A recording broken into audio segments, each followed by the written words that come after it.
വെള്ളക്കടല വെച്ച കറിയാണ് ഉണ്ടാക്കുന്നത്. ആദ്യം ഒരു കുക്കർ എടുത്ത് അതിലേക്ക് കുതിർത്ത് വെച്ച കടല ഇട്ട് ആവശ്യത്തിന് വെള്ളമൊഴിച്ച് ആവശ്യത്തിന് ഉപ്പിട്ട് അടച്ചു വെച്ച് നന്നായി വേവിച്ചെടുക്കുക. വെന്തതിന് ശേഷം അതിൽ നിന്ന് കുറച്ച് കടല എടുത്ത് ഒരു പാത്രത്തിൽ മാറ്റി വയ്ക്കുക.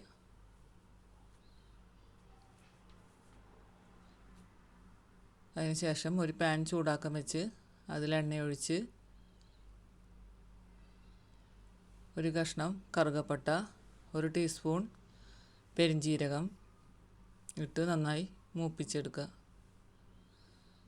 അതിലേക്ക് ഇഞ്ചി വെളുത്തുള്ളി ചെറുതായി അരിഞ്ഞത്,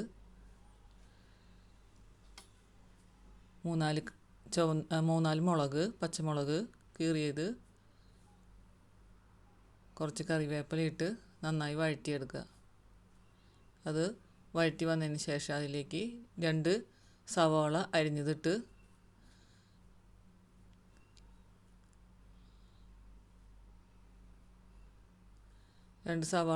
നന്നായി വഴറ്റുക. ആവശ്യത്തിന് ഉപ്പ് ഇട്ട് കൊടുക്കുക. ഉപ്പിട്ടാൽ സവാള പെട്ടെന്ന് വഴഞ്ഞു വരും, വഴറ്റിയെടുക്കാൻ എളുപ്പമാണ്.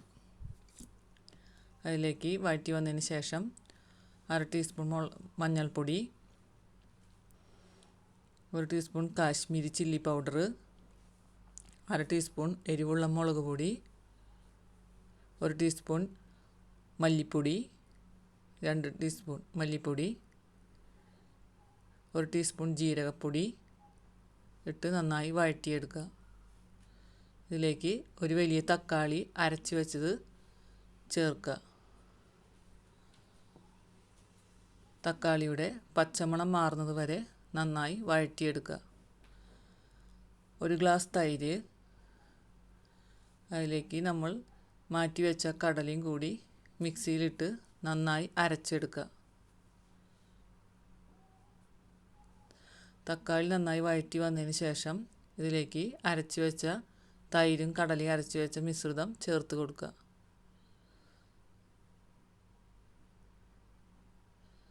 അത് നന്നായി വഴറ്റണം. നന്നായി ഇളക്കി തൈര് എല്ലാവിടെയും യോജിപ്പിച്ചെടുത്തതിന് ശേഷം വെന്ത് വന്നതിന് ശേഷം അതിലേക്ക് വേവിച്ച കടല ഇട്ട് കൊടുത്ത് നന്നായി വേവിച്ചെടുക്കുക. മസാലയ്ക്ക് നന്നായി കടലയിൽ പിടിക്കുമ്പോൾ വരെ നന്നായി വേവിച്ചെടുക്കുക. അതിലേക്ക് ആവശ്യത്തിന് ഉപ്പിട്ട് കൊടുക്കുക.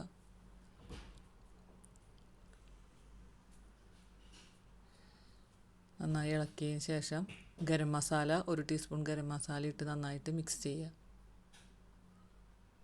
ഇതിലേക്ക് കുറച്ച് പഞ്ചസാരയും കൂടി ഇടുക ലാസ്റ്റ്.